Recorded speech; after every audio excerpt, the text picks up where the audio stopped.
உரையாற்றுவார்கள். அன்பார்ந்த பெரியோர்களே, தாய்மார்களே, பல்லடம் சட்டப்பேரவை தொகுதியில என் மண் என் மக்கள் யாத்திரை ஜூலை 28ஆம் தேதி ராமேஸ்வரத்தில் ஆரம்பித்து 81வது சட்டப்பேரவை தொகுதியாக இங்கே வந்திருக்கின்றோம்.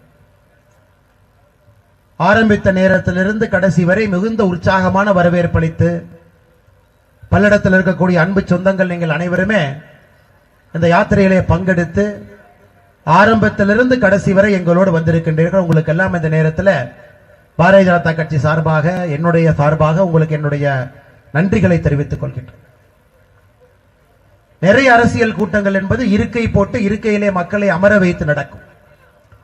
ஆனால் என் மண் என் மக்கள் யாத்திரை என்பது நம்மை வருத்தி கொண்டு இந்த யாத்திரை நடக்கிறது. எல்லாருமே நடந்து போகணும். 3 கிலோமீட்டர் 4 கிலோமீட்டர் 5 கிலோமீட்டர் ஒரு தொகுதிக்கு நடந்து போகும். அதுல நாங்கள் மட்டுமல்ல, எங்களோடு பொதுமக்கள் நீங்களும் உங்களை வருத்தி கொண்டு இந்த யாத்திரையிலே நடந்து வந்து மக்களை எல்லாம் சந்தித்து விட்டு யாத்திரையினுடைய கடைசி கட்டத்தில் நம்முடைய தலைவர்கள் பேசுவதையெல்லாம் கேட்பதற்காக இங்கே காத்திருக்கின்றீர்கள். எந்த அளவுக்கு மக்கள் அரசியலை உன்னிப்பாக கவனிக்கின்றார்கள். தமிழக அரசியல் என்பது மாற்றப்பட வேண்டும் என்கின்ற எண்ணம் மக்களிடம் இருக்கிறது என்பதை என் மண் என் மக்கள் யாத்திரை மிக தெளிவாக படம் பிடித்து காட்டுகிறது. பல்லடத்தை பொறுத்தவரை ஒரு தொழில் நகரம், இது சுயம்பு நகரமாக தொழில் செய்து மக்கள் முன்னேற்ற பாதையில தாங்கள் மட்டுமல்ல பல்லடத்தை சார்ந்திருக்கக்கூடிய சமுதாயத்தையும் முன்னேற்றிருக்கக்கூடிய ஒரு அற்புதமான ஊர். பீனிக்ஸ் பறவையை போல ஒரு முறையும் கூட தடுமாறி விழும் பொழுது தானாக எழுந்து நின்று அடுத்த கட்டத்திற்கு செல்லக்கூடிய கொங்கு பகுதியில பல்லடம் என்பது மிக முக்கியமான நகரம். கறிக்கோழி பண்ணை மட்டுமே 3000த்திற்கு மேற்பட்ட கறிக்கோழி பண்ணைகள் இங்கு இருக்கிறது. 10 லட்சம் பிராய்லர் கோழிகள் ஒரு நாள் பல்லடத்தினுடைய உற்பத்தி. ஒரு நாள் பல்லடத்தினுடைய உற்பத்தி என்பது 10 லட்சம் பிராய்லர் கோழிகள். அதை தாண்டி பல்லடம் விசைத்தறி என்பது இந்தியா முழுவதுமே பிரசித்தி பெற்றது. பல்லடத்தில் மட்டுமே 80,000 விசைத்தறிகள் இருக்கிறது. 80,000 விசைத்தறி சாதாரணமா இல்லைங்க. இதெல்லாம் வேறு வேறு காலகட்டத்தில் உருவாகி, குறிப்பாக இதற்கு முன்பு அடல் பிகாரி வாஜ்பாய் அவர்கள் என்டிஏ அரசு இருந்த பொழுது 1998, 99, 2004 வரை இதற்கான சிறப்பு திட்டங்கள் எல்லாம் வகுக்கப்பட்ட பல்லடம், அவினாசி, சோமனூர், திருப்பூர் இது அனைத்தும் கூட வாஜ்பாய் ஐயா காலகட்டத்தில் வேகம் எடுக்க ஆரம்பித்த ஊர்கள் இது. ஆனா இன்னைக்கு நம்முடைய தேசிய மகளிர் அணி தலைவரும் கோயம்புத்தூர் தெற்கு தொகுதியினுடைய எம்எல்ஏ அக்கா வானதி சீனிவாசன் அவர்கள் சொன்னது போல பல்லடத்தை அழிக்க வேண்டும் என்று திராவிட முன்னேற்ற கழகம் கங்கணம் கட்டிக்கொண்டு இறங்கி இருக்கின்றார். மின்சார கட்டண உயர்வு என்பது சாதாரண உயர்வு இல்லைங்க. பொதுமக்களுக்கே மின்சார கட்டணம் என்பது 15%இலிருந்து 50% உயர்ந்திருக்கிறது. இங்க இருக்கக்கூடிய தொழில் யாரெல்லாம் செய்யறவங்களோ, சிறு தொழில் செய்கின்றோமோ, நம்முடைய பீக் அவர் கட்டணம் என்று சொல்லுவோம். காலையில 4 மணி நேரம், சாயந்தரம் 4 மணி நேரம் பீக் அவர் கட்டணம், மின்சாரம் அதிகமாக பயன்படுத்தக்கூடிய கட்டணத்தை சமீபத்தில் திராவிட முன்னேற்ற கழகத்தினுடைய அரசு 1 கிலோவாட் 35 ரூபாயிலிருந்து 150 ரூபாய் உயர்த்தி இருக்கின்றார். 3 மடங்கு. நிலை கட்டணம் பிக்சட் சார்ஜ், நீங்க மின்சாரத்தை பயன்படுத்தினாலும் சரி பயன்படுத்தாமல் இருந்தாலும் சரி 17,200 ரூபாய். புதிதாக ஒரு நிறுவனத்தை ஆரம்பிக்கும் பொழுது 3B கேட்டகரியில் அந்த நிறுவனம் இருக்கும். ஒரு யூனிட் 7 ரூபாய் 20 பைசா. இது நம்முடைய விசைத்தறி மட்டுமல்ல, நாடா இல்லாத தறி, ஷட்டில் லெஸ் லூம் என்று சொல்லுவோம். அது கிட்டத்தட்ட 39,500 ஷட்டில் லெஸ் லூம் இருக்கு. அவர்களும் கஷ்டப்படுத்திக் கொண்டிருக்கின்றார்கள். ஒரு நாள் அடையாள உண்ணாவிரதம் நடந்தது. சென்னையில ஒரு பெரிய போராட்டத்தை நடத்தி காட்டினீர்கள், மதுரையில் நடத்தினீங்க, கோயம்புத்தூரில் நடத்தினீங்க. எங்கே என்ன போராட்டம் நடத்தினாலும் கூட திராவிட முன்னேற்ற கழக அரசு தன்னுடைய காதை பொத்திக் கொண்டு மக்களுடைய குரலை நாங்கள் கேட்க மாட்டோம் என்று கங்கணம் கட்டிக் கொண்டிருக்கின்றார்கள். நிச்சயமாக இவர்களுக்கு நாம் ஒரு பெரிய பாடத்தை சொல்லிக் கொடுக்க வேண்டிய நேரம். ஒரு பக்கம் நரேந்திர மோடி ஐயா உங்களுடைய தொழில் அதிகப்படுத்தப்பட வேண்டும், விஸ்தாரப்படுத்தப்பட வேண்டும் என்பதற்காக முத்ரா கடன் மட்டுமே தமிழகத்தில் 2 லட்சம் கோடி ரூபாய்க்கு மேல கொடுத்திருக்கிறார். 2 லட்சம் கோடி ரூபாய். அதிக பயனாளிகள் நம்முடைய கொங்கு பகுதியில் இருக்கிறார். இதெல்லாம் ஒரு பக்கம் ஐயா சொல்றாங்க, நான் கடன் வாங்கி இருக்கிறேன். கொங்கு பகுதியில ஒரு பக்கம் மத்திய அரசு தனி கவனம் கொடுத்து வளர வேண்டும் என்று நினைக்கும் பொழுது மாநில அரசு வளரக்கூடாது என்று நினைத்து தடை கற்களை போட்டுக் கொண்டிருக்கின்றார். அது மட்டுமில்லை சகோதர சகோதரிகளே, இந்த மின்சார கட்டணத்துக்கெல்லாம் உயர்வு யாரு, காரணம் யாருன்னு கேட்டீங்கன்னா இதற்கு முன்பிருந்த மின்சாரத்துறை அமைச்சரும் சாராய அமைச்சர் திரு செந்தில் பாலாஜி அவர் இன்னைக்கு அவரு பாட்டுக்கு போய் புலால் சிறையில் உட்கார்ந்து இருக்காரு, ஏத்தி விட்டுட்டு. குறைக்க முடியாது என்ற அரசு நம்மிடம் வாதிட்டுக் கொண்டிருக்கின்றார். இன்னைக்கு தான் சென்னை உயர்நீதிமன்றத்தில் செந்தில் பாலாஜி அவர்களுக்கு எதற்காக ஜாமீன் கொடுக்க மாட்டோம் என்ற காரணத்தை சொன்னார். கரூர்ல இன்கம் டாக்ஸ் அதிகாரிகள் சோதனை செய்ய வந்த பொழுது இன்கம் டாக்ஸ் அதிகாரிகளை திமுக காரங்க ஆள் வச்சு அடிச்சாங்க. செந்தில் பாலாஜியினுடைய தம்பி அசோக் இன்னும் அப்ஸ்காண்டிங் அக்யூஸ்டா இருக்காரு. அதையெல்லாம் தாண்டி ஒரு கிரிமினல் அக்யூஸ்டா மாநில அரசு அமைச்சராக வைத்திருக்கிறாங்க. எப்படி இவருக்கு நான் பெயில் கொடுக்க வேண்டும் என்று உயர்நீதிமன்ற நீதிபதி இன்னைக்கு பெயில் கொடுக்க மாட்டேன் என்று ஆர்டர் போட்டிருக்கார். இதெல்லாம் எவ்வளவு பெரிய கேவலம் பாருங்க. ஒரு ஆட்சிக்கு, ஒரு ஆட்சி கட்டத்தில் இருக்கக்கூடிய முதலமைச்சருக்கு இதைவிட கேவலம் எங்கேயும் நடந்திருப்பதாக நாம் பார்த்தது கிடையாது.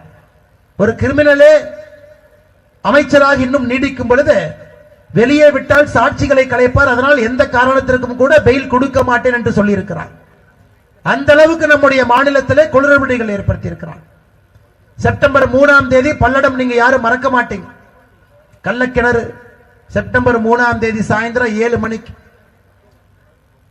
மோகன் ராஜா என்கின்ற மனிதர் பாரதிய ஜனதா கட்சியினுடைய கிளை தலைவர், 16 ஆண்டுகளாக பாரதிய ஜனதா கட்சியிலே பணியாற்றிக் கொண்டிருக்கின்றார். வேறு வேறு பொறுப்பில்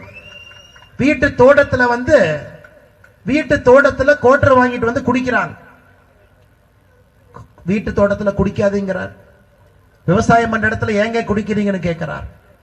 அந்த மனிதன் அங்கே இருந்து ஒரு 3 பேர்த்த கூட்டிக்கிட்டு வீட்டுக்கு வந்து சண்டை போடுறார். சண்டை போட்டுட்டு மறுபடியும் வெளியே போறார். போயிட்டு ஒரு பெரிய அருவாள் எடுத்துக்கொண்டு வந்து செப்டம்பர் 3ஆம் தேதி நம்முடைய கொங்கு பகுதியில் அருவாள் கலாச்சாரம் என்பது நாம் பார்த்தது கிடையாது, கேள்விப்பட்டது கிடையாது. அருவாளை எடுத்துக்கொண்டு வந்து மோகன் ராஜாவை கண்டந்துண்டமாக வெட்டி, அவருடைய தாயாரை கண்டந்துண்டமாக வெட்டி, சித்திய கண்டந்துண்டமாக வெட்டி, தம்பிய கண்டந்துண்டமாக வெட்டி, அவருடைய மகன் பிரணவ் பையன் 7வது படிக்கிறான் பல்லட ஸ்கூல்ல, பையனை வெட்டக்கு துரத்துறான். பையன் எட்டி குச்சி தப்பிச்சு போய் ஒளிஞ்சுக்கிட்டான். அந்த கோரமான சம்பவத்தை பல்லடத்துல செப்டம்பர் 3ஆம் தேதி இப்பதான் நம்ம பார்த்தோம். அதே பகுதியில் சகோதர சகோதரில செட்டிபாளையம் அவங்க ஊர் பக்கத்துல ஒரு டாஸ்மாக் கடையை மூட வேண்டும் என்று ஆகஸ்ட் மாசம் 9ஆம் தேதி மக்கள் போராட்டம் நடத்தினாங்க. அதே பகுதியில் அங்கிருந்து 2 கிலோமீட்டர் தூரத்தில் 20 நாட்கள் கழித்து அதே பகுதியில் 4 பேரை குடித்து விட்டு வந்து வெட்டுகின்றார். எந்த அளவுக்கு குடிகார கலாச்சாரம் தமிழகத்திலே உருவாயிருக்குன்னு பாருங்க. இந்த யாத்திரை ஆரம்பிப்பதற்கு முன்பு இங்க இருக்கக்கூடிய தலைவர்கள் நாங்கள் அனைவருமே கள்ளக்கிணறுக்கு சென்று தம்பி பிரணவ பார்த்துட்டு, மோகன்ராஜ் அவருடைய மனைவி அவங்கள பார்த்துட்டு, பெரியவங்க எல்லாத்தையும் பார்த்துட்டு வந்தோம். இந்த கோரமான சூழ்நிலையில பாரதிய ஜனதா கட்சி ஒரு முடிவெடுத்து அந்த குடும்பத்துக்கு சொல்லி இருக்கின்றோம், பிரணவாக இருக்கட்டும், மோகன்ராஜ் அவனுடைய தவ புதல்வன், மிச்ச குடும்பத்தில் வெட்டப்பட்ட குழந்தைகள் 2 பேர் இருக்காங்க. இந்த 3 குழந்தைகளுடைய படிப்பு செலவை ஆயுட்காலத்திற்கு பாரதிய ஜனதா கட்சி ஏற்றுக்கொள்ளும் என்று. ஆயுட்காலத்தில் அந்த குழந்தைகள் எங்கே சென்று என்ன வேண்டுமானாலும் படிக்கட்டும், பாரதிய ஜனதா கட்சி பார்த்துக் கொள்ளும் என்று. இதுக்கு காரணம் என்னங்க? இன்னைக்கு நாங்க வரலாம், சொல்லலாம், என்ன படிச்சாலும் நாங்க பார்த்துக்கலாங்கிறோம். பட் இதற்கு காரணம் என்ன என்பதை பல்லடத்திலே நாம் மறந்துவிடக் கூடாது. குடி, டாஸ்மார்க், தரிகட்டு ஓடுகின்ற டாஸ்மார்க், 5500 கடைகள், தெருவெங்கிலும் கடைகள். குடித்துவிட்டு மனிதன் ஒரு மிருகமாக மாறுகின்றான். மனிதன் மிருகமாக மாறிய பிறகு தன்னிலை மறந்து என்ன வேணாலும் செய்யலான்னு அருவாள் எடுத்துட்டு வந்து வெட்டான். பிரணவ் சொல்லுகின்றான், தினமும் நான் ஸ்கூல்ல இருந்து வந்தா எங்க அப்பாவுக்கு போன் பண்ணிட்டு தான் நான் யூனிஃபார்மே மாத்துவேன், எங்க அப்பா எனக்கு கொடுங்க. பக்கத்து வீட்டுல இருக்கக்கூடிய குழந்தை அவங்க அப்பாவை வெட்டப்பட்டாங்க, இவருடைய தம்பி. அந்த பாப்பா சொல்லுது, எங்க அப்பா தான் எனக்கு காலையில குளிச்சு விட்டு பவுடர் போட்டு ஷூ போட்டு நீ அனுப்புவாங்க, எங்க அப்பா இறந்ததுல இருந்து நான் ஷூ போடுறதை விட்டுட்டேன். அதனால் மு க ஸ்டாலின் அவர்கள் புரிந்து கொள்ள வேண்டும், அவருக்கு அது வருமானமா இருக்கலாம், 44,000 கோடி வருமானமா இருக்கலாம். ஆனா கீழே என்ன பிரச்சனை இருக்குது என்பதை அது போன்ற இளவரசர்கள் கீழே வந்து பார்க்கணும். பட்டத்து இளவரசராக பெரிய அரண்மனையில் அமர்ந்திருக்கின்றார். கீழே என்ன பிரச்சனைன்னு தெரிஞ்சுக்கணும். ஒரு டாஸ்மார்க்னால, குடினால, குடி அதிகமானால கீழே என்ன பிரச்சனை? குழந்தைகளுக்கு தந்தை இல்லை, மனைவிக்கு கணவன் இல்லை, ஊர் மக்கள் பயத்து. கொங்கு பகுதியிலே புதிதாக வந்திருக்கக்கூடிய அறிவால் கலாச்சாரம். இது ஒரு பக்கம். நேத்து இன்கம் டாக்ஸ் துறை ஒரு பத்திரிகை செய்தி வெளியிடுறாங்க. இன்கம் டாக்ஸ் துறை பத்திரிகை செய்தி நேத்து திமுக எம்பி ஜெகத் ரட்சகன் அவர்கள் மீது 1 வாரமா ரைடு நடக்குது. நீங்க பேப்பர்ல டிவியில பார்த்திருப்பீங்க. ஆனா உங்களுக்கு சொல்லப்படாத செய்தி, நேத்து இன்கம் டாக்ஸ் பத்திரிகை செய்தியாவே கொடுத்தான். ரைடுல என்னென்ன கிடைச்சிருக்கு. அவர் நடத்தக்கூடிய தனியார் மருத்துவக் கல்லூரியில டொனேஷன் கேபிடேஷன் ஃபீ, நீட் என்பது கேபிடேஷன் ஃபீ இல்லாம நடக்கணும், டொனேஷன் இல்லாம. டொனேஷன் மட்டுமே 400 கோடி ரூபாய் வாங்கியதற்கான ரசீது ஒரு பக்கம். 400 கோடி நான் சொல்றது என்னைக்குங்க, பொய்யான ஸ்காலர்ஷிப் கொடுத்ததாக 25 கோடி ரூபாய் ரசீது, 425 கோடி. ஜெகத் ரட்சகன் நடத்தக்கூடிய சாராய ஆலையில வாங்காத பொருளை வாங்கியதாக கணக்கு காட்டியது 510 கோடி. 425 கோடி 510 கோடி எவ்வளவு ஆச்சுங்க? 935 கோடி. ஜெகத் ரட்சகன் நடத்தக்கூடிய ட்ரஸ்ட்ல 300 கோடி ரூபாய் பணம் தன்னுடைய தனிப்பட்ட செலவுக்காக மாற்றப்பட்டிருக்கிறது. 935 கோடி 300 கோடி எவ்வளவுங்க? 1235 கோடி ரூபாய். திமுகவினுடைய ஒரு எம்பி அவர் வீட்டில் ஒரு வாரமா நடந்த ரைடு. ஆனால் இந்த டாஸ்மார்க் தமிழக அரசு நடத்துவது என்பது ஏதோ டாஸ்மார்க்கிலிருந்து வரக்கூடிய வருமானத்தை அரசு நடத்த வேண்டும் என்பதற்காக இல்ல, ஜெகத் ரட்சகன் போன்றவர்கள் வாழ வேண்டும் என்பதற்காக டாஸ்மார்க் நடத்தப்படுகிறது. அவர்களுடைய சாராய ஆலைகள் நிற்காமல் ஓட வேண்டும் என்பதற்காக நடத்தப்படுகிறது. டி.ஆர். பால் அவர்களுடைய சாராய ஆலைகள் ஓட வேண்டும் என்பதற்காக நடத்தப்படுகிறது. இரண்டு விஷயத்தை கனெக்ட் பண்ணி பாருங்க. தமிழக அரசியல் எந்த அளவுக்கு கெட்டு போயிருக்கிறது என்பது நமக்கு தெரியும். கள்ளக்கிணறிலே செப்டம்பர் 3ஆம் தேதி 4 பேர் படுகொலை. அக்டோபர் இந்த மாசத்துல 18ஆம் தேதி ஜெகத் ரட்சகன் வீட்டில் வருமான வரித்துறை ரைட்ல 500 கோடி ரூபாய் அவர் நடத்தக்கூடிய சாராய ஆலையிலே பொய் கணக்கு. பாருங்க எப்படி அரசியல் விளங்கும், எப்படி தமிழகம் தலை நிமிரும், எப்படி மக்களுக்கான ஆட்சியும் மக்களுக்கான அரசியலும் இந்த மண்ணிலே நடக்கும். இப்படிப்பட்ட மோசமான ஒரு அரசியல் தமிழகத்தில் நடந்து கொண்டிருக்கிறது. திமுக வந்தனா வேற என்ன சொல்லுவாங்க? எப்படி தலையை வைத்துக் கொண்டு திமுக இங்க வருவான்? வெட்டப்பட்ட பிறகு அமைச்சர் சைலண்டா போய் 2 லட்சம் ரூபாய் பணத்தை கொடுப்பதால் உயிர் வரப்போறது இல்ல. 2 லட்சம் ரூபாய் பணம் வாங்குறதுக்கு அந்த வீட்டுல யாருமே இல்லைங்க, பணம் வாங்குறதுக்கு ஆளே இல்லை. அதுவும் பாருங்க எவ்வளவு கேவலம்னா, கள்ளச்சாராயம் குடித்து இறந்தால் 10 லட்சம். ஆனா ஒருத்தர் சாராயம் குடிச்சிட்டு உங்களை வெட்டி கொண்டா உங்களுக்கு 2 லட்சம். இந்த அநியாயத்தை எங்கேயாச்சும் பார்த்திருக்கீங்களா? இதை போன்ற அநியாயத்தை எங்கேயாச்சும் பார்த்திருக்கிறீங்களா? ஒரு மனது இருக்கக்கூடிய அரசு ஒரு நேர்மையான முதலமைச்சராக இருந்தால் கள்ளச்சாராயம் அருந்தி செத்தால் 10 லட்சம் நஷ்டீடு. ஆனா ஒருத்தன் குடிச்சிட்டு வந்து உங்களை வெட்டி கொண்டா உனக்கு 2 லட்சம் நஷ்டீடு. அதான் தமிழகத்தில் மட்டும்தான் பார்க்க முடியும். எந்த அளவுக்கு அரசு தன்னுடைய தன்மையை இழந்து ஊழலுக்காக, ஊழல் பெருச்சாளிகளுக்காக ஒரு அரசு நடத்தி கொண்டிருக்கின்றார்கள் என்பதை இந்த ஒரே ஒரு கள்ளக்கிணறு, இந்த 4 கொலைகள் நமக்கு பறைசாற்றிக் கொண்டிருக்கிறது. சகோதர சகோதரிகள், இந்த எண்மண் எண்மக்கள் யாத்திரையினுடைய நோக்கம் என்பது நம்முடைய பாரத பிரதமர் நரேந்திர மோடி அவர்கள் 2024 3வது முறையாக தொடர்ந்து ஆட்சிக்கு வர வேண்டும், உங்களுடைய உறுதுணை வேண்டும், உங்களுடைய அன்பு வேண்டும் என்று கேட்பதற்காக பல்லடம் போன்ற சட்டப்பேரவை தொகுதியிலே இந்த யாத்திரை வரும் பொழுது கட்டுக்கடங்காத கூட்டம். ஆரம்பத்தில் உங்களுக்கு தெரியும், யாத்திரை ஆரம்பித்த இடத்துல 10,000 பேர் இருந்தாங்க. மைக் எடுத்து 10 நிமிஷம் பேசி பெண்களுக்கெல்லாம் இடம் கொடுங்க, பெண்களை பத்திரமா வர்றதற்கான இடம் கொடுங்கன்னு பேசித்தான் நம்ம யாத்திரை ஆரம்பித்தோம். அந்த அளவுக்கு கட்டுக்கடங்காத கூட்டம். இதை பார்க்கும் பொழுது ஒரு விஷயம் நமக்கு தெரிகிறது, மக்கள் மாற்றத்தை எதிர்நோக்குகின்றார்கள், தமிழக அரசியலை வெறுக்கின்றார்கள், இது வேண்டாம் என்று நினைக்கின்றார்கள். இந்த அரசியல்ல ஏழை என்பவன் பரம ஏழையாக மாறிக்கொண்டிருப்பதை கண்கூடாக பார்த்துக் கொண்டிருக்கின்றோம். இன்னொரு பக்கம் பாரத பிரதமர் நரேந்திர மோடி அவருடைய 9 ஆண்டு கால பொற்கால ஆட்சியை பார்த்துக் கொண்டிருக்கின்றோம். திருப்பூருக்கு எத்தனை விஷயம் பண்ணிருக்கார் முதலமைச்சர். இங்க வந்து ஒரு கூட்டம் போடுறார், டாலர் சிட்டியை டல் சிட்டியா மாத்திட்டான். டாலர் சிட்டியை டல் சிட்டியாக மாத்தியது பாரதிய ஜனதா கட்சியா திராவிட முன்னேற்ற கழகமா? கரண்ட் விலையை ஏத்தி மொத்தமாக ஏத்தி எல்லாத்தையும் வீட்டுக்கு அனுப்பி காயர் போர்டை கொண்டு வந்து காயர் போர்டை வந்து இவங்களே ஆரஞ்சு கேட்டகரிக்கு போட்டு அதுல பணத்தை வசூல் பண்ணி பொல்யூஷன் கண்ட்ரோல் போர்டை வைத்து அதிலே வசூல் வேட்டையை நடத்தி திருப்பூரை பொறுத்தவரை முட்டையிடக்கூட கோழி, பொன் முட்டையிடக்கூடிய கோழி திருப்பூர் பல்லடம் எல்லாம் தொழிலதிபர் அப்படியே நசுக்கி பிழிஞ்சீங்கன்னா அரசு கப்பம் கட்டுவாங்க என்கின்ற ஒரு நப்பாசையில மொத்தமாக பல்லடத்தையும் திருப்பூரையும் இந்த மாவட்டத்தையும் அழிப்பதற்கான முயற்சியிலே மு.க. ஸ்டாலின் அவர்கள் இறங்கி இருக்கின்றார். கேட்டா டல் சிட்டி, இதை டல் சிட்டியாக மாத்திருப்பது டல்லான ஒரு முதலமைச்சர் மு.க. ஸ்டாலின். ஒரு டல்லான முதலமைச்சர் தமிழகத்திற்கு கிடைத்த காரணத்தினால் டாலர் சிட்டி இன்னைக்கு டல் சிட்டியா மாறி. இன்னைக்கு பாரதிய ஜனதா கட்சி இந்த மாவட்டத்துக்கு என்ன செஞ்சிருக்குன்னு உரிமையா நீங்க கேட்கணும். பதில் சொல்வதற்காக நானும் வானத்தியக்கா அவர்களும் மாவட்ட தலைவர் அவர்களும் ஏபி முருகானந்தன், ஜி.கே. செல்வகுமாரன், இருக்கக்கூடிய சீனிவாசன், மேட்டில் இருக்கக்கூடிய மலர்கொடி அக்கா எல்லாரும் வந்திருக்கும். சின்னசாமி என்ன பதில் சொல்வது எங்கள் கடமை வந்திருக்கும். 10 ஆண்டு காலம் நமக்கு வாக்களித்து ஆட்சி கட்டளை அமர வைத்திருக்கின்றனர். திமுக கார அப்படி கேட்க மாட்டோம். திமுக கார மட்டும் நீங்க நாங்க என்ன செஞ்சோம்னு சொல்லி கேளுங்க, நாங்க சொல்றோம். எந்த திமுக காரனாவது தன்னுடைய வாழ்க்கையிலே சொல்லி இருக்கின்றானா? ஆனால் பாரதிய ஜனதா கட்சியிலே நாங்கள் சொல்லுகின்றோம், திருப்பூர் மாவட்டத்திற்கு மட்டுமே இந்த 9 ஆண்டுகள் பிரதமருடைய வீடு திட்டம் மூலமாக 28,325 வீடுகள் கொடுக்கப்பட்டிருக்கிறது. குழாயிலே குடிதண்ணீர் 3,65,331 வீடுகளுக்கு முதலாக குடிதண்ணீர் குழாயில வந்திருக்கு. இலவச கழிப்பறைகள் இல்லாத வீடு 1,66,352 வீடுகளுக்கு மத்திய அரசு கழிப்பறைகள். இலவச சமையல் எரிவாயு சிலிண்டர் 45,344 குடும்பங்களுக்கு கொடுக்கப்பட்டிருக்கிறது. பிரதமருடைய மருத்துவ காப்பீடு திட்டம் 5 லட்சம் ரூபாய் இன்சூரன்ஸ் திருப்பூர்ல மட்டுமே 1,07,359 பேர் பயன்படுத்தி இருக்கிறீங்க. விவசாய பெருமக்களுக்கு 6,000 ரூபாய் PM கிசான் சம்மான் நிதி திருப்பூர்ல மட்டுமே 89,490 விவசாய பெருமக்களுக்கு அக்கவுண்ட்டுக்கு 6,000 ரூபாய் பணம் வருது. முத்ரா கடன் திருப்பூர் மாவட்டத்திற்கு மட்டுமே 3,850 கோடி ரூபாய் கொடுக்கப்பட்டிருக்கிறது.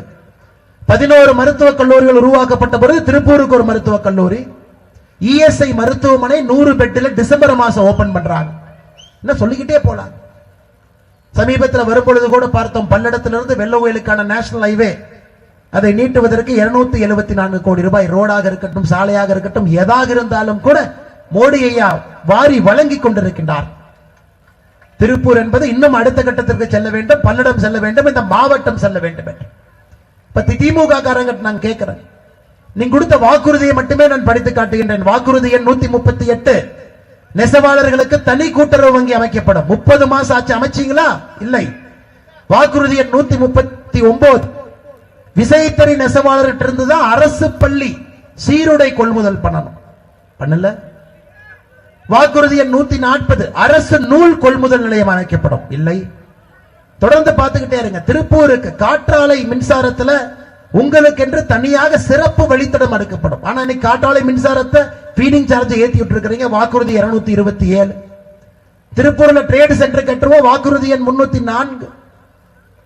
சொல்லிக்கிட்டே போலாங்க. எதையுமே செய்யாம வெறும் பொய்யை மட்டுமே பேசுவதை தன்னுடைய முழுநேர வேலையாக இங்கே வைத்திருக்கின்றார் திராவிட முன்னேற்ற கழகத்தினுடைய முதலமைச்சர் திரு மு க ஸ்டாலின் அவர். இந்த MP, கம்யூனிஸ்ட் MP அப்பப்போ உண்மை பேசுவார், மறந்து போய் உண்மை பேசுவார். சமீபத்தில் அண்ணன் சுப்ராயன் அவர்கள் சொல்லுகின்றார், இந்த மாசு கட்டுப்பாட்டு வாரியம் சிப்காட்டை வச்சுக்கிட்டு வசூல் வேட்டையா போறான்.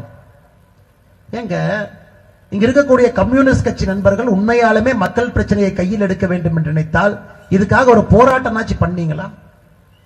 மாசு கட்டுப்பாட்டு வாரியம் ஊழல் செய்கிறது, சிப்காட்டை வைத்து ஊழல் செய்து நீங்க சொல்றீங்களே, ஒரு போராட்டம் பண்ணீங்களா? திமுகவுடைய வாக்குறுதியை கொடுத்திருக்கிறாங்க 215 சிறு குறு நிறுவனங்கள். உங்களுக்கு தனியா மாசு கழிவுகளை சுத்தப்படுத்துவதற்கு தனியா உங்களால யூனிட் போட முடியாது.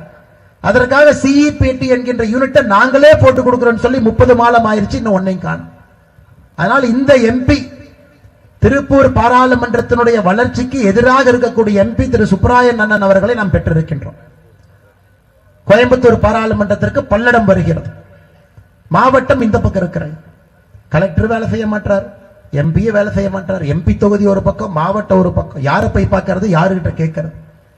அதனால் எங்களுக்கு நம்பிக்கை இருக்கிற சகோதர சகோதரிகள், நிச்சயமாக 2024 பாராளுமன்ற தேர்தலில் உங்களுடைய ஆதரவு பாரதிய ஜனதா கட்சிக்கு இருக்கும், பாரத பிரதமர் நரேந்திர மோடி அவருக்கு இருக்கும், தேசிய ஜனநாயக கூட்டணிக்கு இருக்கும்.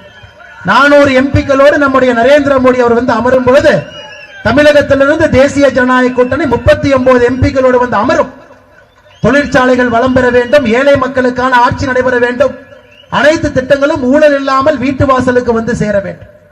இதை கொடுக்கக்கூடிய தகுதி படைத்த ஒரே ஒரு கட்சி பாரதிய ஜனதா கட்சி மட்டும்தான், பாரத பிரதமர் நரேந்திர மோடி அவர்கள் மட்டும்தான்.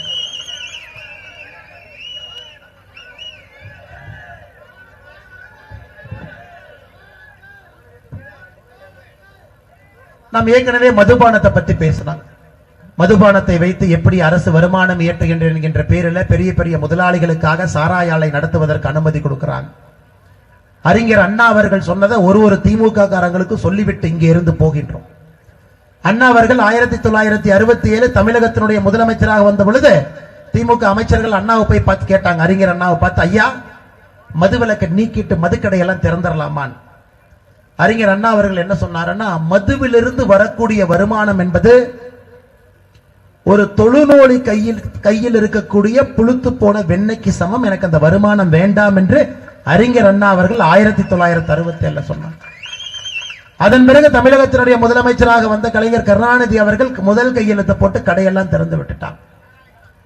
இங்க எத்தனையோ இடத்துல விவசாய பெருமக்கள் தென்னை மரத்தை பார்த்துக்கிட்டு இருக்கோம். தென்னை மரத்தை யாருனாலுமே வைக்க முடியல, இன்னைக்கு மெயின்டைன் பண்ண முடியல.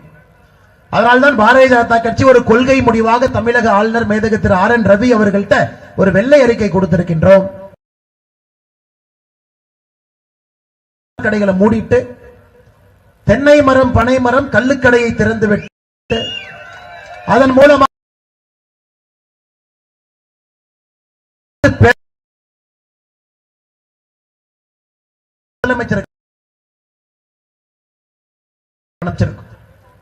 இதை உங்களுக்கு பாரதிய ஜனதா கட்சி நாங்கள் பதில் சொல்லுகின்றோம் என்று அறிக்கை அனுப்பி கிட்டத்தட்ட 3 மாத காலம் ஆகியிருக்கிறது. இதற்கு பேச்சையும் காணா மூச்சையும் காணா. காரணம், விவசாயம் என்று சொன்னாலே திமுகவுக்கு ஆகாது, பனைமரம் என்று சொன்னாலே திமுகவுக்கு ஆகாது. ஆனால் பாரதிய ஜனதா கட்சி உறுதியாக இருக்கின்றோம். குடிப்பது உங்களுடைய உரிமையாக இருந்தாலும் கூட எரி சாராயத்தை, மோசமான இது போன்ற சாராயத்தை டாஸ்மார்க்ல எந்த காலத்திலும் அனுமதிக்க கூடாது. அது அரசனுடைய வேலை இல்லை. அதனால் கள்ளுக்கடைகளை திறப்போம், அதை முறைப்படுத்துவோம், விவசாய வருமானத்தை பெருக்குவோம். அதன் மூலமா பனைமரம் வரட்டும். பனைமரம் வந்துச்சுன்னா நிலத்தடி நீர் உயரும். அதன் மூலமாக வறட்சி பஞ்சம் வராது. இது பாரதிய ஜனதா கட்சியினுடைய யோசனை. ஏன் அதை சொல்றோம்னா, எங்க கிட்ட சாராய ஆலை இல்லை, எங்க இருக்கக்கூடிய தலைவர்கள் யார்கிட்ட சாராய ஆலை இல்லை, பாரதிய ஜனதா கட்சியினுடைய தொண்டன் யாருகிட்ட சாராய ஆலை இல்லை. நாம் மக்களுக்காக இங்கே வேலை செய்யக்கூடியவர்கள், நமக்கு அதிலே எந்த பிரதிபலனும் இல்லை. அதனால்தான் தைரியமாக தமிழகத்தில் ஒரு கட்சி இன்னைக்கு டாஸ்மார்க்கை எதுக்குதுன்னா, ஒரே ஒரு கட்சி பாரதிய ஜனதா கட்சி மட்டும்தான். காரணம், மக்களுக்காக இந்த கட்சி நின்று கொண்டிருக்கிறது. சகோதர சகோதரிகளை இன்னும் நிறைய பேச வேண்டும் என்கின்ற ஆசை. அதே நேரத்தில் இப்ப சூலூர் சட்டப்பேரவை தொகுதியில யாத்திரை ஆரம்பிக்கும். அங்க ஒரு 15,000 பேர் நின்று இருக்கிறாங்க. வேகமாக இங்கிருந்து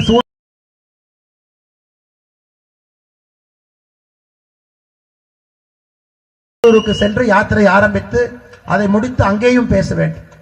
அதனால் உங்களுடைய விசைத்தறிக்கு இருக்கக்கூடிய பிரச்சனைக்கெல்லாம் போராடி கொண்டிருக்கின்றோம். நூல் விலை ஏற்றத்தை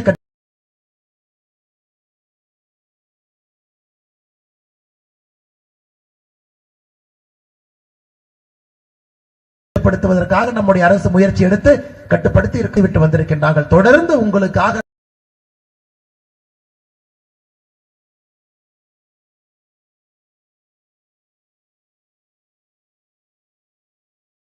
நாங்கள் இருப்போம். கொங்கு செழித்தால் எங்கும் செழிக்கும் என்பது தமிழ்நாடு முழுவதுமே உண்மை. பாரதிய ஜனதா கட்சி உங்கள் பிரச்சனையை தீர்ப்பதற்கு போராடும். நமக்கு இந்த மாவட்டத்துக்குள்ள எம்எல்ஏ இல்லாம இருக்கலாம். ஆனாலும் பாருங்க, வானதி அக்கா சட்டப்பேரவையில கேள்வி எழுப்பக்கூடிய பல கேள்விகள் இந்த மாவட்டத்து பிரச்சனையும் கேள்வி அனுப்பிட்டு இருக்கிறான். காரணம், நமக்கு எம்எல்ஏ இல்ல. இருந்தும் அணுப்பட்டி பிரச்சனை, அணுப்பட்டியில் ஒரு ஆலையை மூட வேண்டும் என்று 217 நாளா போராட்டம் பண்ணிட்டு இருக்கிறேன். ஒரு திமுக அதிபரனுடைய ஆளு. அதற்கும் கவன ஈர்ப்பு தீர்மானம் கொண்டு வந்தது நம்முடைய சட்டமன்ற உறுப்பினர் வானதி அக்கா. அதனால் எங்களுக்கு இங்கே மக்கள் பிரதிநிதி இல்லை என்றாலும் கூட தொடர்ந்து உங்களுக்காக உழைப்போம்.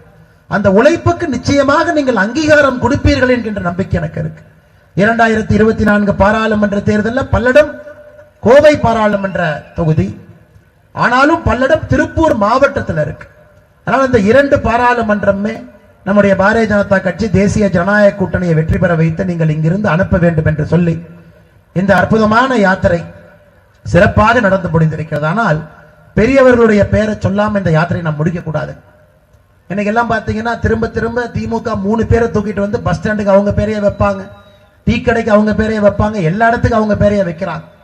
ஆனா பல்லடத்துல எப்படிப்பட்ட மகான்கள் வாழ்ந்திருக்கிறாங்க பாருங்க. சுதந்திர போராட்ட தியாகி RM குமாரசாமி ஐயா ரங்கசமுத்திரத்தில் வாழ்ந்த ஊர். செங்காலியப்பன் அவர்கள் சூலூர் விமான நிலையம் தகர்ப்பு வழக்கில் 10 ஆண்டு சிறை தண்டனை பெற்றவர். 1962 பல்லடம் எம்எல்ஏ அவர்கள். பாசு சின்னத்துறை ஐயா சுதந்திர போராட்ட தியாகி. 1957 பல்லடம் எம்எல்ஏ 8 ஆண்டு சிறை. பல்லடத்தில் ஒரு அற்புதமான கர்நாடிக் சிங்கர் புல்லாங்குழல் மேதை சஞ்சீவராவ் அவர்கள் ஐயா பிறந்த ஊர் பல்லடம். அற்புதமான 1882 பிறப்பு. இந்திய அரசனுடைய சங்கீத நாட அகாடமியினுடைய முதல் விருதை பெற்றவர் பல்லடத்தை சார்ந்த சஞ்சீவ் ராவ் அவர்கள். டி.எஸ். அவினாஷலிங்கம் செட்டியார் அவர்கள் இந்த ஊருக்காரர். அவரை வச்சது அவினாஷலிங்கம் யூனிவர்சிட்டியிலிருந்து பல பெயர்கள் அவரை வைத்து வந்திருக்கிறது. அப்படிப்பட்ட தானி அவர். இந்த ரோடுங்க, இந்த ரோடே என்ஜிஆர் சாலை என்று சொல்லுகின்றோம். என்ஜி ராமசாமி ஐயா கோவை மாவட்டத்தினுடைய முதல் சத்தியகிரகி அவர்கள் பிறந்த ஊர் பல்லடம். 1972 துப்பாக்கி சூடு. திமுக விவசாயிகளுக்கு மின்சார கட்டணத்தை கொண்டு வந்த பொழுது துப்பாக்கி சூட்டிலே பலியான மல்லை கவுண்டர் பாளையத்தை சார்ந்த முத்துக்குமாரசாமி ஐயா, ஐயம்பாளையத்தை சார்ந்த சுப்பையன் ஐயா, இவங்க எல்லாமே அப்பவே திமுக அரசை எதிர்த்து துப்பாக்கி சூட்டிலே உயிரை விட்டவர். இப்படிப்பட்ட அற்புதமான மனிதர்கள் வாழ்ந்த அந்த மண்ணில் நாமும் நின்று கொண்டிருக்கின்றோம். அதனால் இவர்களை குழந்தைகளுக்காக இந்த பேரெல்லாம் சொல்றாங்க. ஏன்னா பாட புத்தகத்துல இல்ல. பாடக புத்தகத்தை திறந்தீங்கன்னா 1967 பிறகுதான் தமிழ்நாடு உருவான மாதிரி எழுதி வச்சிருக்காங்க. அதனால இந்த பேரை எல்லாம் சொன்னால் தாய்மார்கள் யாராவது இங்க இருக்கிறீங்க அப்படின்னா நீங்க கேட்டுக்கிட்டு குழந்தைகளுக்கு சொல்லிக் கொடுப்பேன். தியாகி வாழ்ந்திருக்கிறாங்க, சத்தியகிரகை வாழ்ந்திருக்கிறாங்க, எப்படிப்பட்ட மனிதர்கள் வாழ்ந்திருக்கிறாங்க. அதனாலதான் ஒரு ஊரிலுமே இந்த யாத்திரையில பாரதிய ஜனதா கட்சி அந்த மண்ணினுடைய மைந்தர்கள் பேரை சொல்றோம். ஏன்னா அவருடைய புகழ் மறைந்து விடக்கூடாது. இளைஞர் சமுதாயத்திற்கு அவர்களை பற்றி தெரிய வேண்டும் என்று வாணிஜ்யக்கா சொன்னது போல ஆயுத பூஜைக்கு வந்து சாமி போட்டோவை மாட்டாதீங்கிறோம். இது எப்படி இருக்குன்னா சீப்பை ஒளிச்சு வச்சுட்டா கல்யாணம் நின்றுங்கிற மாதிரி. எப்படிங்க எந்த முட்டாள் இந்த மாதிரி ஆர்டர் எல்லாம் போடுறான் பாருங்க. சீப்பை ஒளிச்சுட்டா கல்யாணத்தை நிறுத்திடலாமா? இந்த சாமி போட்டோ மாட்டாதீங்கன்னு சொல்லிட்டா சனாதன தர்மம் அழிந்து விடுமாம், இந்து தர்மம் அழிந்து விடுமாம், ஆயுத பூஜை கொண்டாடுறவங்க கம்மியா கொண்டாடுவாங்க. திமுக இருக்கக்கூடிய சில முட்டாள்களுக்கு மறுபடியும் சொல்றேன். நீங்க விநாயகர் சதுர்த்தியை தடை செய்ய ஆரம்பித்த பிறகு 2021 தமிழகத்தில் விநாயகர் சதுர்த்தி 3 மடங்கு உயர்ந்திருக்கிறது. 3 மடங்கு. RSS ஊர்வலத்திற்கு அனுமதி இல்லைன்னு சொன்னதுக்கு அப்புறம் RSSல சேர்றவங்க 2 மடங்கு அதிகமா இருக்கிறாங்க.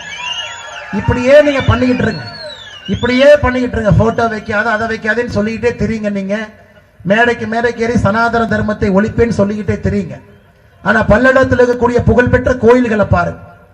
காலர் நிர்ணயம் செய்ய முடியாத அருளானந்த ஈஸ்வரன் கோவில், தேவர் சமுதாய மக்கள் பூஜிக்கின்ற பணப்பாளையம் காரண பெருமாள் கோவில், 6 ஆண்டுகளுக்கு 1000 ஆண்டுகளுக்கு மேல் பழமையான பல்லடம் நகரில் இருக்கக்கூடிய காவல் தெய்வம், இதே பாதையில் அமைந்திருக்கக்கூடிய பொன்காளி அம்மன் திருக்கோவில், 40 ஆண்டுகளாக தீமிதி திருவிழா நடக்கக்கூடிய குண்டடம் விழா அங்காளம்மன் கோவில், ஏன் நம்ம எல்லாம் தினமும் ஆசீர்வாதத்துக் கொண்டிருக்கக்கூடிய முத்துக்குமார பாலதண்டாயுதமான சுவாமி இருக்கக்கூடிய அழகுமலை, இதெல்லாம் காலத்தால் அழியா வித்தனை. இதெல்லாம் ஸ்டாலின் அவங்களையும் பார்த்துருச்சு, ஸ்டாலின் அப்பாவையும் பார்த்துருச்சு, தாத்தாவையும் பார்த்துருச்சு, பாட்டனையும் பார்த்துருச்சு, யாரையும் பார்த்துருச்சு. இன்னைக்கு நீங்க 4 பேர் சேர்ந்து போட்டோ வைக்காதீங்கன்னா சனாதன தர்மமும் இந்து தர்மமும் அழிந்து விடுமா? இல்லை சகோதர சகோதரி. பயந்தவன் இந்த மாதிரி பண்ணுவான். இருண்ட பூனை அதுபோல குருட்டு போன வெட்டத்துல பாய்ஞ்சதுங்கிற மாதிரி நம்முடைய முதலமைச்சர் மு க ஸ்டாலின் அவர்கள் எந்த வெட்டத்துல பாயறதுன்னு யோசிச்சுட்டு இருக்காரு. இன்னைக்கு புதுசா ஆர்டர் எல்லாம் போடுறார். அதனால் இந்த ஆண்டு ஆயுத பூஜை இன்னும் சிறப்பாக கொண்டாடுவோம், இன்னும் வெற்றிகரமாக கொண்டாடுவோம். அனைவரும் இணைந்து சனாதன தர்மத்தை, இந்து தர்மத்தை பாதுகாப்போம். சனாதன தர்மத்தை பாதுகாப்பு என்பது, சனாதன தர்மத்தை பாதுகாக்கிறதுங்க நம்மகிட்ட சகோதரர்களா இருக்கிற இஸ்லாமியர்களையும் பாதுகாப்பது சனாதன தர்மம். சகோதர சகோதரிகளாக இருக்கக்கூடிய கிறிஸ்தவர்களை பாதுகாப்பதும் சனாதன தர்மம். நிச்சயமாக நாம் அதை தொடர்ந்து செய்வோம். பாரதிய ஜனதா கட்சி அனைவருக்குமான கட்சி.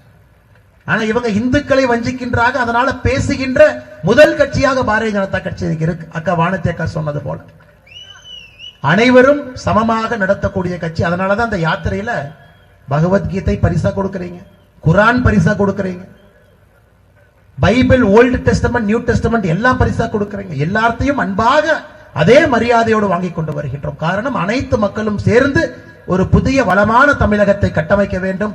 திராவிட முன்னேற்ற கழகம் என்கின்ற தீய சக்தியை இந்த மண்ணிலிருந்து ஓடவிடும். இப்படிப்பட்ட அற்புதமான ஒரு பேரணியை நடத்தி காட்டியிருக்கக்கூடிய இந்த மாவட்டத்தினுடைய தலைவராக இருக்கக்கூடிய ஆற்றல் மிகுந்த நம்முடைய மாவட்ட செந்தில்வேல் அவர்கள் மிக கடுமையாக உழைத்தது வெற்றிகரமான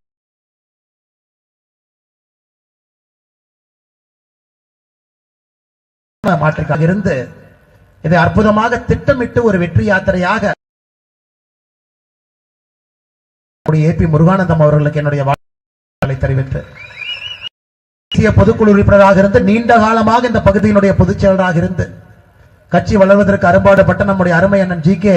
செல்லகுமாரன் அவர்களுக்கு என்னுடைய வாழ்த்துக்களை வணக்கங்களை தெரிவித்து மாநிலத்தினுடைய துணைத் தலைவராக இருந்து ஒரு நேர்மையான அரசியலை முன்னெடுக்க வேண்டும் என்று நினைக்கக்கூடிய புரொஃபசர் கனகசபாபதி அவர்களுக்கு என்னுடைய வாழ்த்துக்களை வணக்கங்களை தெரிவித்து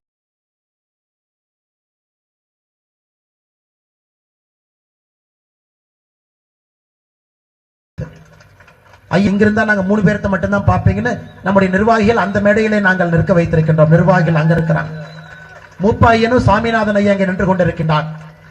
இருவரும் சைக்கிளிலே சென்று பாரதிய ஜனதா கட்சியை ஒரு நபராக இணைத்து அவங்க எல்லாம் இவ்வளவு பெரிய கூட்டத்தை பார்க்கும் பொழுது எவ்வளவு சந்தோஷமாக மூப்பாய்யா அவர்களுக்கும் சாமிநாதன் ஐயா அவருக்கும் எவ்வளவு சந்தோஷமாக இவருக்கு அவர் இருவருடைய பாதத்தை தொட்டு வணங்கி அவர்கள் ஆற்றிய இந்த சேவைக்கு என்னுடைய நன்றிகளை கட்சியின் சார்பாக தெரிவித்து தேசிய பொதுக்குழு உறுப்பினராக இருக்கக்கூடிய அண்ணன் பாயிண்ட் மணி அவர்கள், மாநில செயலர் அக்கா மலர்குடி அவர்கள் மேடையின் மீது நின்று கொண்டிருக்கின்றார்.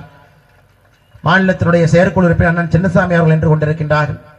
மாவட்டத்தினுடைய பொதுச் செயலாளர் இந்த சட்டமன்றத்தினுடைய பொறுப்பாளராக இருந்து நம்ம எல்லாம் அற்புதமாக ஒருங்கிணைத்திருக்கக்கூடிய அண்ணன் ஸ்ரீனிவாசன் அவர்கள் நின்று கொண்டிருக்கின்றார். நம்முடைய 18வது வார்டினுடைய நகராட்சி கவுன்சிலர் சசிரேகா ரமேஷ்குமார் அவர்கள் நம்மோடு இருக்கின்றார்.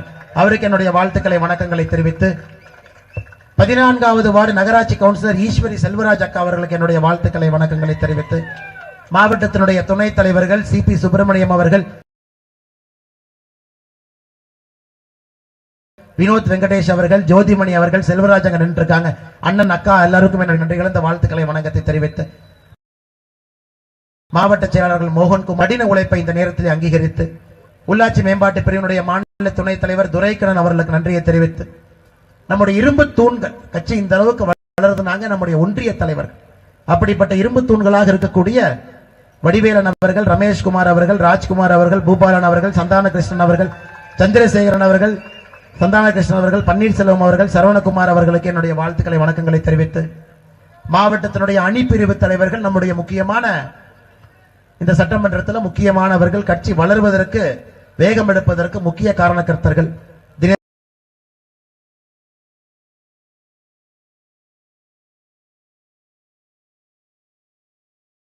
குமார் அவர்கள், ரமேஷ்குமார் அவர்கள், கதிர்வேல் அவர்கள், ஜெயசீலி அவர்கள், மகேஷ்குமார் அவர்கள்,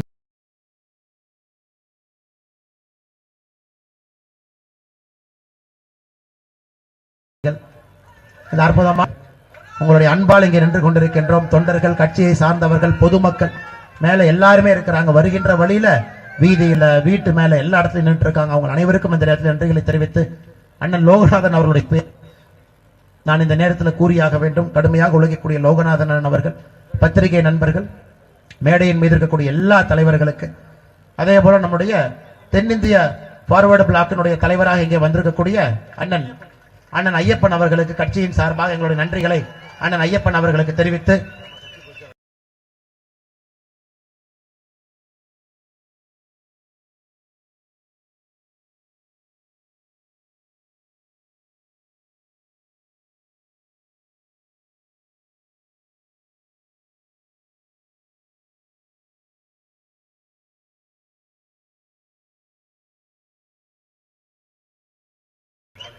நம்முடைய கட்சியினுடைய பொதுச் செயலர் அண்ணன் பால் அவர்கள் இருக்கின்றார். கருத்தும் இல்லை, பாரதிய ஜனதா கட்சி உங்களோடு இருக்கும் என்ற என்னுடைய நம்பிக்கையை உங்களுக்கு அளித்துவிட்டு என்னுடைய உரையை முடித்துக் கொள்கின்றேன். நன்றி, வணக்கம். பாரத் மாதா கி, பாரத் மாதா கி, பாரத அன்னையின் புகழ்.